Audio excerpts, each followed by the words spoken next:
Espaço Arte, com Giovanni Mota.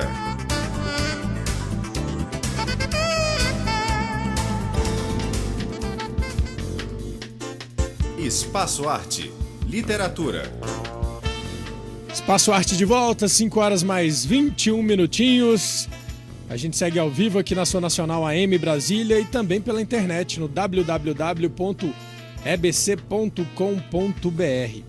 Bom, como a gente destacou no início do programa, eu bati um papo com José Garcês Girardi. Ele é doutor e mestre em literatura inglesa pela USP, pesquisador da obra de Shakespeare, e a gente falou sobre esse dramaturgo tão importante para o mundo.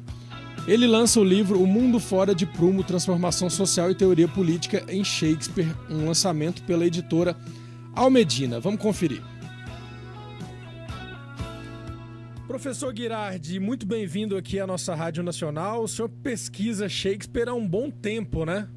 Boa tarde, Giovanni. Sim, bastante tempo já lá se vão mais de 20 anos que eu trabalho com Shakespeare. Em palestras e cursos, né? Exatamente. Já tem desde o tempo que eu dava aula em faculdade, depois foi se expandindo para palestras, para cursos para diversos públicos e finalmente resultou nesse livro que eu lancei agora. Pois é, o livro O Mundo Fora de Prumo, Transformação Social e Teoria Política em Shakespeare. Bom, o subtítulo já é bastante esclarecedor, né? O senhor junta a arte, o teatro do Shakespeare, a obra dele, com política, com questões mais consideradas, entre aspas, mais sérias, né, professor? Essa acho que é uma maneira de abordar tanto o teatro quanto a política que ajuda a gente a entender melhor um pouquinho a dinâmica das duas coisas. Porque o Shakespeare, quando ele tem que colocar em cena um drama, ele tem que pegar uma questão, claro, que seja relevante para todo mundo. Né? Uhum. E essas questões, como frequentemente estão tocando o campo da política e o campo da vida privada, elas se tornam muito apropriadas para a gente poder entender as matrizes ideológicas que organizavam um campo e outro, isso é, a política e a vida particular dos indivíduos. Pois é, essa clareza e essa relevância encontrada em Shakespeare ajuda a obra dele permanecer atualíssima, né, professor? Eu acho que sim. Eu acho que, sobretudo, uma certa parte da obra de Shakespeare. E isso nos diz dele e também diz do nosso tempo. Acho, por exemplo, que o nosso tempo prefere as tragédias do Shakespeare, não é isso? Uhum. Do que, às vezes, as comédias mais leves. As peças históricas também têm menos atrativo do que as grandes tragédias como Hamlet, Otelo e Macbeth. E eu acredito que isso se deva ao fato de nosso tempo encontrar nas tragédias, sobretudo, questões muito parecidas àquelas que nos incomodam ainda hoje. Então, a permanência de Shakespeare se deve, sem dúvida, ao gênio dele, mas há também uma espécie de permanência seletiva. Né? Há grandes peças de Shakespeare, por exemplo, como Coriolanus, que são bem menos conhecidas e muito menos frequentemente encenadas. Né? Talvez porque o nosso tempo se identifique menos com as questões que estão colocadas aí. Agora, as tragédias nos fascinam muito e, claro, Romeu e Julieta e algumas das comédias também nos interessam bastante. Isso nos mostra que Shakespeare toca questões que ainda hoje nos incomodam. Pois é, é interessante esse ponto que o senhor registra, que a gente costuma, né, a maioria de nós, os meros mortais, a gente costuma ver repetidas vezes um mesmo texto ou uma mesma cena, seja no teatro ou no cinema, ou em alguma outra performance artística, e parece que é sempre a recorrência, né? Enquanto outra grande parte da obra dele, principalmente para os brasileiros, costuma ficar na penumbra, né, professor? Exatamente, e isso não desmerece nem a Shakespeare nem a nós, não é? Acho que a maioria de nós, do leitor médio, ele vai ter visto, sei lá, Hamlet 3, 4 vezes, terá visto Macbeth algumas vezes, né, Otelo, mas outros textos, como Cymbeline, como mesmo A Tempestade, ou não viu ou conhece menos, né? Isso nos diz exatamente de que nós lemos Shakespeare não por causa de Shakespeare, lemos Shakespeare porque precisamos pensar sobre questões que nos afligem hoje. Então, como as tragédias tocam num ponto que é central, me parece, para a experiência pós-moderna, que é o sentido da existência individual e a questão da autoridade política. Essas peças ainda ecoam muito fortemente para o nosso tempo e nós gostamos de voltar a ela uma vez e outra e sempre encontramos algo novo. Outras questões, talvez nós entendamos que o Shakespeare está mais datado e nos afetam menos, né? E, embora eu possa discordar disso, mas o fato é que o público médio parece preferir algumas peças em relação a outras. Acho que esse é um indicativo do que nos incomoda ainda hoje. Continuando nessa seara aí, professor, do reconhecimento do grande público pela obra do Shakespeare, eu estou com o seu livro aqui em mãos e eu estava dando uma folheada na introdução. Confesso que eu não li o livro inteiro, mas estou aqui com a introdução, com vários rabiscos aqui na introdução.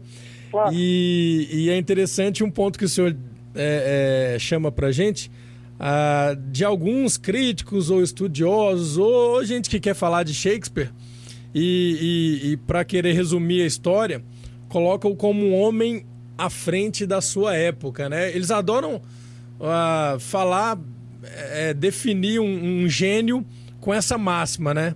E esquecem que esses gênios, na verdade, na época, eram pessoas comuns como a maioria de nós, né? Eu acho que isso toca perfeitamente nesse ponto. Nós sempre achamos, não é isso, que aqueles que nos antecipam são geniais, como se nós fôssemos o topo da civilização. E como alguém só pudesse ser genial se conseguisse antecipar lá no passado questões que hoje no presente nos incomodam. Uhum. Acho que essa é uma leitura redutora. Eu proponho que Shakespeare, assim como outros grandes nomes, como Dante, como Cervantes, mas estamos falando de Shakespeare, ele é um homem genial justamente porque ele é capaz de ser um homem profundamente do tempo em que ele vivia, profundamente elizabetano. O que ocorre é que, ao sintetizar em suas peças conflitos profundos que incomodavam os contemporâneos, ele tocou em questões que são muito profundas para, pelo menos, o Ocidente, né? Eu destaco 3. Uma é o sentido da existência individual, outra a questão da autoridade e outra a questão da legitimidade do poder. Essas são questões muito difíceis para os contemporâneos de Shakespeare. Quando eu falo do sentido da existência individual, eu lembro, por exemplo, que a Inglaterra do século XVII tem um surto enorme de suicídios. Tem um problema muito grave com a depressão, que eles chamavam de melancolia. Uhum. E tem também um problema muito sério com a loucura. As pessoas estão tendo dificuldade de construir um sentido para a sua própria existência. Eu no livro podemos depois conversar, oferecer uma hipótese para isso. Também tem dificuldade em saber o que é um tirano e o que é um governo legítimo, né? E tem dificuldade também em saber em que bases pode se basear, pode se fundar a autoridade política. Essas questões, me parece, são questões importantes para o nosso tempo hoje. Sim. Nós temos hoje tanta gente buscando um sentido mais profundo para a própria existência, nós temos tanto questionamento da autoridade e temos tanta dificuldade de estabelecer com clareza quais são as bases de um poder legítimo no campo da política. Pois é, professor, você coloca no livro, né, essas questões, fazendo uma separação, uma analogia, né, uma comparação do mundo pré-moderno, que era o mundo do Shakespeare, aquela época, e o nosso mundo atual, o mundo pós-moderno. E parece que as questões continuam as mesmas. Eu acho que sim, acho que elas são as mesmas, como a gente poderia dizer... As dúvidas, né? É o mesmo no avesso e na parte de cima, não é? Nós temos as mesmas questões, mas vistas de outro lado. Por exemplo, a época do Shakespeare, a época elizabetana, é uma época que tem que dar sentido à vida com o que eu chamo de arcabouço simbólico medieval. O que quer dizer isso? As pessoas pensam a família, pensam a religião, pensam a política, pensam no trabalho, a partir de um referencial simbólico medieval. No entanto, a vida prática, cotidiana, a vida material, já é uma vida moderna, uma vida do Renascimento, que tem uma outra lógica. Então as pessoas têm um tipo de arcabouço simbólico medieval para dar conta de uma vida que já tem uma outra lógica, que é moderna. nós hoje temos um pouquinho esse problema. Nós estamos imersos ainda, o nosso simbólico é profundamente moderno. Quando as pessoas pensam família, por exemplo,